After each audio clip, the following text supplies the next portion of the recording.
Welcome to the NARPM Podcast. I'm your host, Pete Neubig, the voice of NARPM, and I have Jen Merritt, COO RentScale, with me today. Jen, thanks for being here today. Pete, thanks for having me.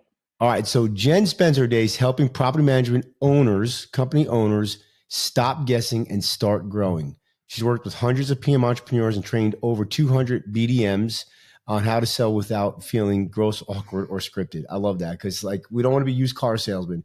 So this is Jen's world. Her and Jeremy Pound, they run RentScale. They do an incredible job. I'm very fortunate to have Jen on here to talk about growth. But more importantly, Jen, what I want to talk about today is the BDM role. All right. Yeah. So we hear this talk, BDM, right? It's just a fancy 3-digit acronym for salesperson. Right? Is that right? Okay. It is. And this industry, we hate it actually, to be honest with you, but that's what we've all termed it. So here we live in the BDM space. That's it. We're all just BDMs. We're all just squirrels trying to get a nut in the BDM world. So now a lot of people will ask about BDMs, but before we even hire a BDM, which I want to kind of dive in and kind of really splice that up, let's talk about when do you know you're ready for a BDM? Yeah, it's a great clients that come at you and then they're like, hey, I need a BDM. And you say, not you. We just did this. We don't believe that you need a BDM at this time. Yes. Actually, Pete, that happens all of the time, believe it or not. And there is a certain threshold that we find to be really, really important. So you are not ready for a BDM if you don't want to grow your company. So we've even had people come to us and they're like, hey, I think I want a business development manager. And I think it was just a trend and what everybody's doing. It's the next step in my business. Well, we put one in and that person closed a bunch of doors. And then those folks were like, wait, this is too much growth for me. So step number one is you need to want to grow your property management company.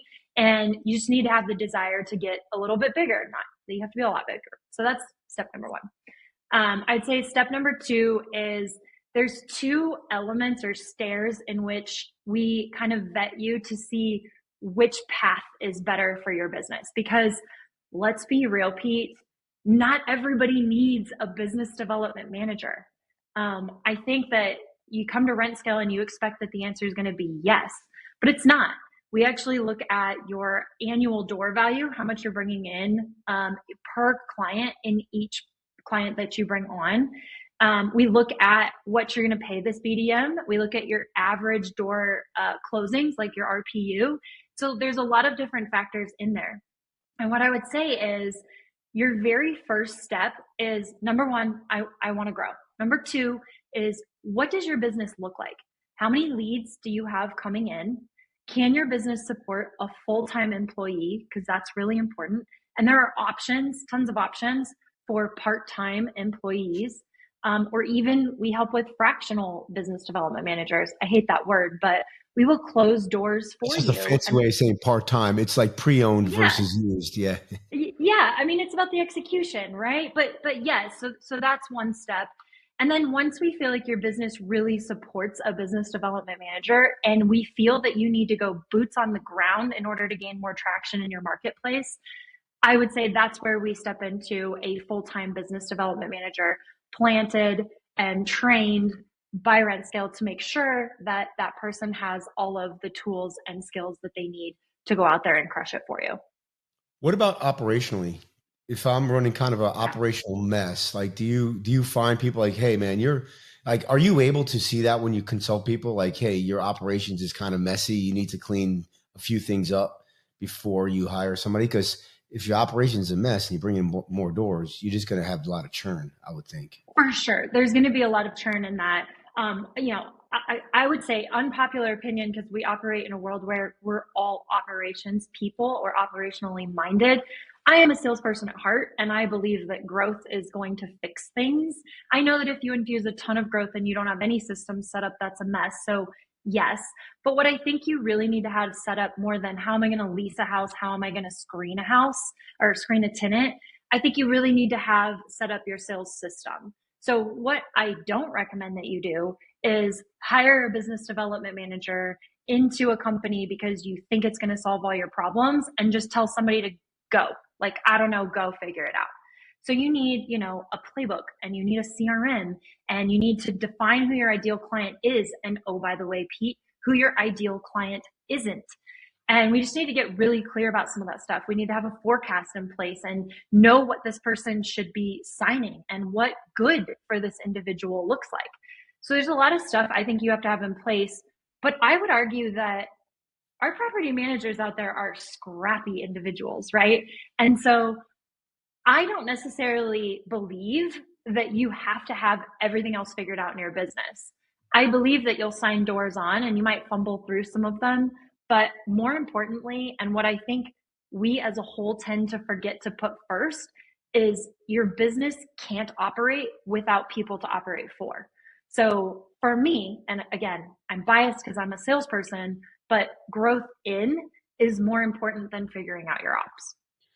I would say, again, a lot of us are operators, and we might get to the point where everything has to be perfect before we hire a BDM. And so I think if your handoff and your handoff and your onboarding is messy, I think at the very minimal you fix that. You can worry about the leasing and all that other stuff. Like that stuff will get fixed on kind of as the plane is flying, so to speak. But I think if you at least get the onboarding piece done, that will save you. That will help you out. So you use a lot of factors here. You threw a lot out there, Jen, already. Like we're like 5 minutes in and you already threw a bunch of stuff out there. So one is like, you got to look at the revenue, and you guys can help us determine, all right, based on your RPU and your revenue and this and that, you can either hire full-time, part-time, or maybe there's somebody inside your organization. You got to get your marketing right. Like if you don't have any leads, is that an indicator? I wrote down marketing. I didn't hear you. I heard you say it, but I didn't hear you kind of dive into, like, do your marketing system need to be set up, or can the BDM help bring deals in, through different methods? Well, so there's no short answer to this. What I would say is, if you expect that you're going to, a BDM is going to bring in 10 doors from day one, and you're hinging your entire company on that, yeah, you better have some leads and some opportunities for them. However, we work with a lot of property management companies who don't have any leads. In fact, they're starting out at day zero, at day -1, and they're like, I know I need growth in my business, and I'll figure out how to operate it. Like, we'll set the systems up as we build growth, but growth takes time. And so what I would say to you is, there's a lot of different avenues to do this.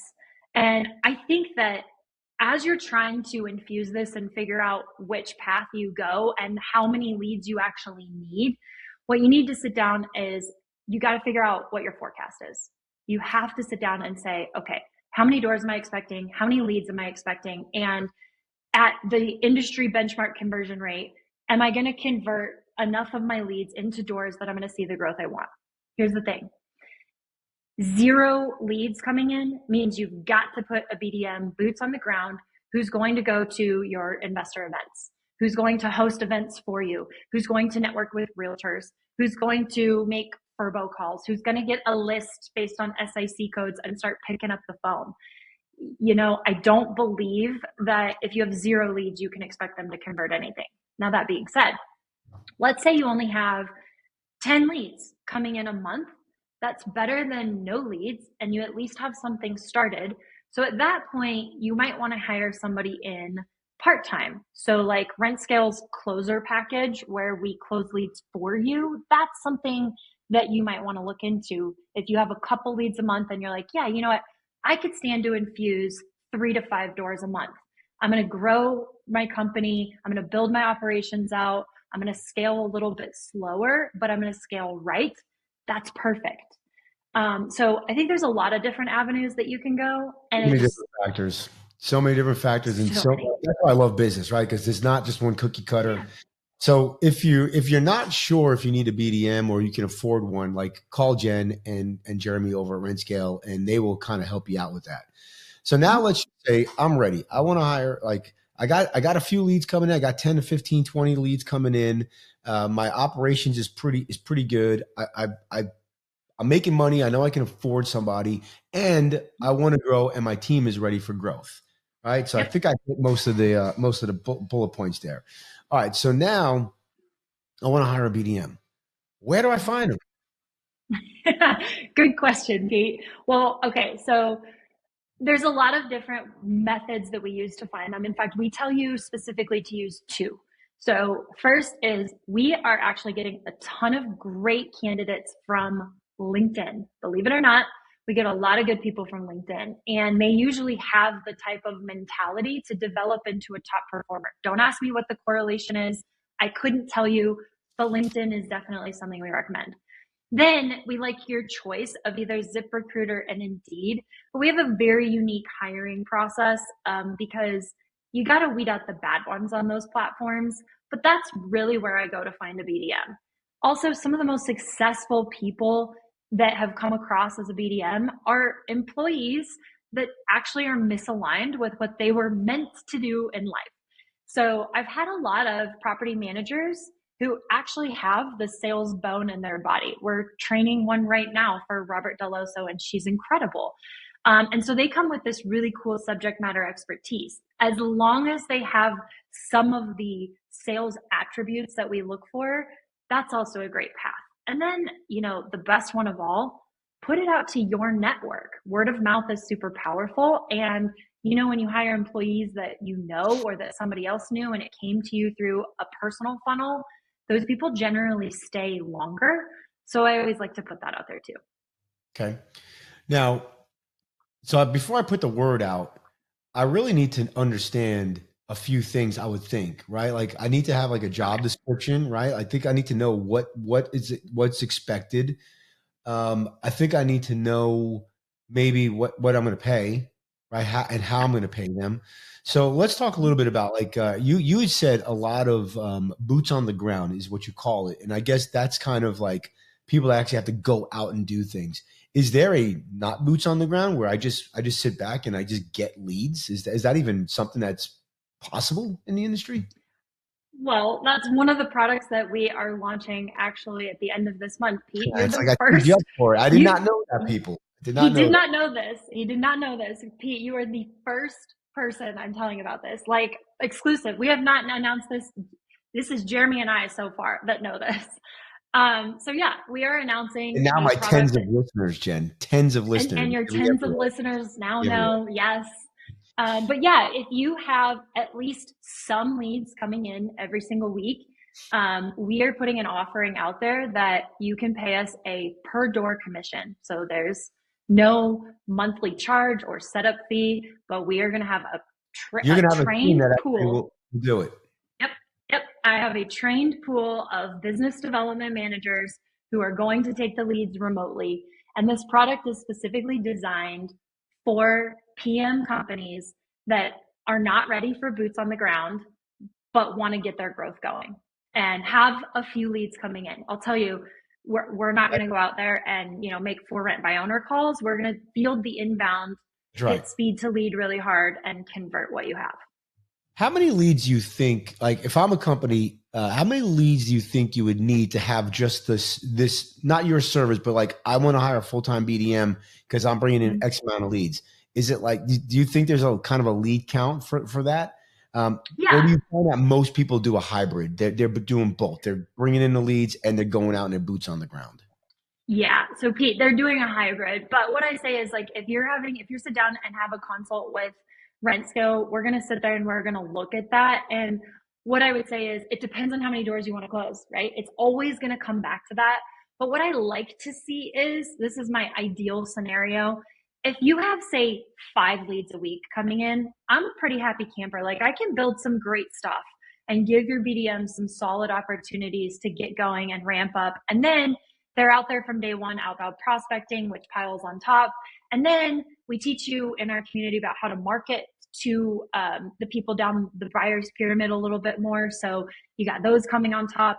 And that's what builds and ultimately gets you to the point that you're thriving and you've got, say, 10 leads a week coming in.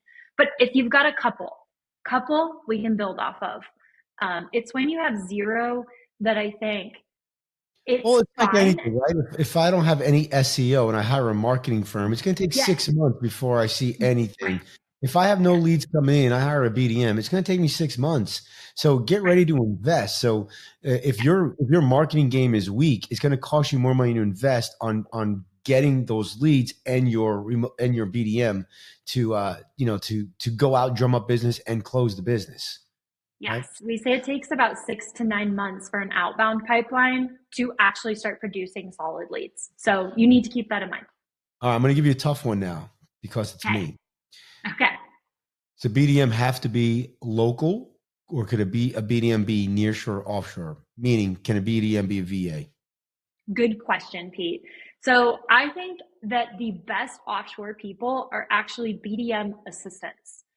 We've worked with a lot of companies that want to bring in a remote BDM that is offshore, not just outside of your state, but an offshore. The problem is that most of those people are selling with features and benefits and very transactionally, and that's just not the market that we're in anymore. So what I tell people is the best team member remotely for your business development manager is going to be like an assistant, or is going to be somebody that can help you spin up marketing. We've had tons of success with those two things, especially when a BDM gets to the point where they've got too much on their plate and they need some help. That's a great remote team member. But, and I know you hate this, Pete, honestly, we don't recommend that you hire an offshore person as your BDM because there's so much nuance to it. Actually, I don't hate that, Jen, because at Empire, That's good, Pete. at Empire, we had boots on the ground. Yeah, I'm using your terminology, BDMs, with an assistant who was in Mexico at the time. So yes. I literally had built that. What you're saying to do, that's exactly what we built. Because what we have found, and I'll ask you, you're the expert. Most great BDMs are, I'm going to speak DISC here. I know you speak a little bit different language, but they're like an ID, right? And most assistants are C, and I's and C's are separate. What I found with my BDMs, the ones who were good anyway, they loved to be on the phone. They loved talking to people. They loved, telling that same story. They could tell the same sales pitch, like 15 times a day, same inflection, everything. But they could not write a freaking note in the CRM to save their freaking kid's life. Isn't that so like a salesperson? Yeah. Pete, you're so right. Yeah. High D, high I, or high I, high D, or high, other way around. High D, high I, or high I, high D. I don't care which one it is. I'm looking for high profiles in either of those. I personally am a high D and then sub low high I. But I work well as a salesperson, and I've seen many of those profiles as well, because those Ds, they want to win. They're like driven by competition, and that they like to also ask for the close. They don't mind confrontation. Where the I's, if you have no D in you, will just keep speaking. So another prerequisite is not just have the job description, but also understand a little about a DISC profile. If you're going to hire anybody, I think you need to understand what that role, what personality type should be, whether it's DISC or, the red, green, blue, or predictive index, whatever it is. Know one of them. I think if you're going to hire anybody in your organization, you need to at least speak that language a little bit. All right, let's talk about pay before we talk about the process, right? So obviously different parts of the country or whatever, it's going to be a little bit different as far as how much. But on average, when you're setting up the pay, is it salary plus commission? Is it only commission, only salary? Like what is the kind of the mix that you're seeing out there? Yeah. So many people have tried to come into this from like a 1099 type position, commission only. I have seen that work one time. So there has to be very specific parameters in place for that to be successful. What we advise our clients to do is a mix between a healthy base. So when I say healthy, I like to build a base where they can live, but they're not going to live comfortably. So there's a roof over their head, they have a car to drive, and these days you have to have a cell phone. So they have a cell phone and some food, right? But they're not living anywhere near lavishly, and they're still hungry. And then what we do is what we call an escalating staircase comp plan, meaning that the more they sell, the more that they make. And we have a structure for that. But I would not go all salary. That doesn't really work well for a salesperson. There's no and motivation, honestly, right? There's no motivation at that point, right? There's no motivation. There's no incentive to win. And I've seen a lot of poorly designed comp plans. Trust me when I tell you, Pete, I am a salesperson. Good salespeople will wiggle around and figure out how to maximize their comp plans. But when you have just a salary, there's no thought to it. There's no wiggling. There's no finagling. There's no chasing. And it's just not smart. So the all salary thing, although I don't think I've had anyone do that. When I say base plus commission, people are like, yay, sounds good. Now, what about clawback? So, Yeah. I'll tell you a quick story here. At Empire, we did not, we had almost like two businesses. I was running the operations and Steve Rosenberg, my business partner, was running a sales and marketing firm. Mm-hmm. And the challenge that we had was, well, many, but for this instance, we didn't really have a defined set of rules on the type of personality that we would take as far as an owner and as far as the door type that we would take. And so sales wanted to win. They would redline the crap out of our PMA, which I flipping hated. Right? Cannot do. They would sell them stuff that we could not, like they would oversell or overpromise, underdeliver, stuff that I couldn't manipulate in the propertyware in our system. So I had to like remember it. So now we have all these like spreadsheets, and then 90 days or 120 days comes on. I'm supposed to give them a free inspection. Well, I have no way of doing it. Like there's no way of me figuring that stuff out. So anyway, the challenge was we would take on doors, and then a month or two later, we would churn. Now, don't run your business this way, people. I don't know why I ran my business this way for years, but it was stressful and terrible. But it happens from time to time. Obviously, as the property management firm, I'm paying out the BDM for commission. But now, 2 months later, I'm getting ugats, as we like to say in the Bronx. I'm getting nothing. Yeah, for sure. So I don't love clawbacks because it sets a negative tone. Yeah, I don't like clawbacks, but I do like, here, I'm about to help you with semantics here, Pete, holdbacks. Okay. So a clawback is when you pay it and then you pull it back. I don't like that, because if you claw something back, that business development manager, even if a door didn't work out, what happens to them morally and just in their brains mentally is it's a kick crushing. in the groin. It's a kick in the groin, and it's a negative connotation. Yeah, which I get, because you want to kick your BDM for not signing right doors, but at the same time, that's how you lose a BDM real fast. So instead, what you do is you implement a holdback, where you don't pay them for 30 days after it closes, or even 60 days after it closes, just to make sure that the door is good. Now, what I also don't recommend with a holdback is for you to say, well, I'm not going to pay you until I'm making money on this. And a lot of PMs end up going that route, but it is not my recommendation. And the reason that it's not is because your salesperson, I don't know. They did their job. They can't leave the place. They don't have any control over that. So you have to pay them on the stuff that they have control over. And what they start to do is to try to take control of that, because their income is attached to it. So now they're out of their job and they're in operations trying to fix what's happening later, and they can't develop business. And that's why you do not do that. But a 30-day or 60-day holdback is perfectly fine. How important is it that somebody that you hire as a BDM has property management experience? It is not important at all. But there is something that I look for.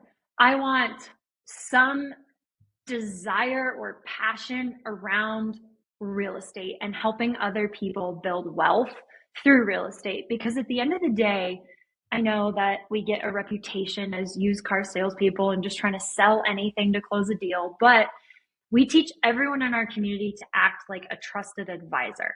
So if you're going to be a trusted advisor, you better be kind of excited about what you're selling. Otherwise, it's not going to come across like that. So I always say you don't have to have any property management experience, but you need to. I love it, Pete, when I interview candidates for the role who say, I want to build a real estate portfolio myself. And that's why I'm coming into this job. I want to learn how to do it for me. I'm like, sign this person up, because that person is going to take the growth, the learning, the coaching, and their duties really, really seriously, so that they can elevate themselves personally. They have a connection or an attachment. So no PM experience, realty experience, it's kind of like a bonus, right? Realty have you run into where certain states need people to be licensed to sell PMAs? Good question. So yes, there are certain property, you know what, let me say this. Texas is one. Well, the laws are written in a very ambiguous way. So there's I will tell you, I got fined for not having a licensed BDM. But you're right. The law was written where it says you don't need to have a license. And then they did the Mongolian reversal on me and fined me for $1,000. Well, there's a fine line here. So your BDM is not allowed to, if they don't have a license, they're not allowed to sign your contracts, and they're not allowed to negotiate pricing. However, anyone in your company can communicate your value as long as they're not negotiating any other pricing. And that's where you get slapped. But this is where I think there's a misunderstanding out there about needing a licensed BDM. And some people are hard and fast. I'm not going to break any of the rules, even if it's close to it. And that's totally fine. So we hire a BDM, and then you got to go get them licensed if that's your belief. Now, some people, I hope the company should pay for that, correct? Yeah. The company does pay for the licensing. And the downside to that is you lose a little bit of traction on them going out to sell, because they're spending time getting their license. Yeah, 100%. Yeah. Do you also you hold back that says, if you don't work for me for the next 6 months, I'm going to hold back some money to pay back for the license? So usually what it is you have 90 days to complete the license. And in some states, they need a little bit more time just because of the testing scheduling takes longer. Mm-hmm. But usually this is a condition of employment. So it's not, you're going to pay me back. It's you're going to get fired. You're going to lose the opportunity. And then we're going to terminate. Like you cannot hold your license under us anymore. Because the other thing is they have to have a broker that they're underneath for the first couple of years. Yeah. Yeah. And so then you pull their license, and it's like a whole thing. So that's the, not you pay me back, but more condition of employment. Going back to the commission, I just thought of another question. So there was a time where we were debating if we would pay commission just on the deal they closed, or we pay commission over a 2-year period, where they get a percentage of property management, fees, whatever. We found the 2-year thing to be it was just a little bit more difficult to manage. And my bookkeeper almost came over and killed me in my sleep. What are your thoughts on that? I've done both. So I've been a BDM at a company that had that same structure, Pete, and we don't recommend that. It's 2 reasons. One, if your salesperson can't track their own commission, that's a problem. You have way too complicated of a comp plan. And if you're adding like 5% of management fees monthly for 12 months, yikes. And then 2, exactly what you said, Pete, the admin or the finance people want to absolutely crush whoever created this plan, because it is so complex on the back end to make sure you're getting all the right owners paid and the right owners off. And it's a bit of a nightmare. So I also at think RentScale, simple is always worth it. I think you could also have somebody kind of get fat and happy, right? 2 years for sure. They're in, and it's like, I don't need to go out and kill. So yeah, so you pay them on commissions, whatever they kill, you pay them on commissions, and you could do a holdback of 60 days or 90 days if the property's not whatever. All right, last couple of questions here, because we are running. I could talk to you all day. I'm running up against it, but how important is it to have the sales system before you hire the BDM? Can I have kind of a mock-up of one and the BDM helps me with it, or do I need to have it all kind of dialed in? Okay, so I would have it all dialed in. And the reason that I say that is because I want my BDM to come in and be like stage set for nothing but execution and production.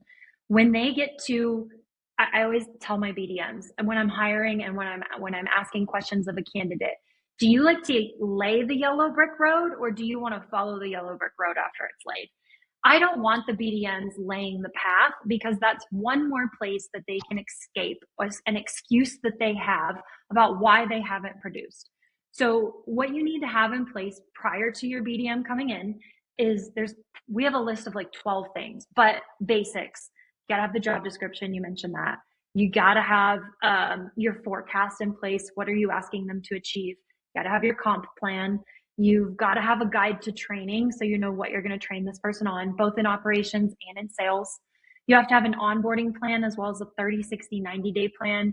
You got to have a scorecard. So like, there is a system that has to be set up. I would also say your ICP. Is that, you got to know your right. ICP? That's where I was going, is like, if you don't know your ICP, that's when your BDM sells clients that you don't want, and then you get mad and they're like, I sold doors, like, what do you want? Right.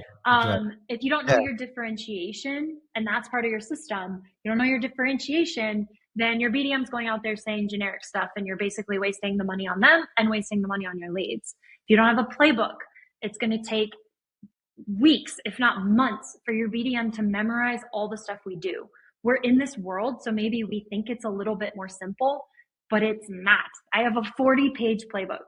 And then you have to have a CRM. The last thing I want your BDM doing is coming in and trying to set up stages and workflows, because they'll never outbound prospect. So, and then they just keep building. They're building a system, and next thing you know, it's 9 months in, and they haven't sold anything.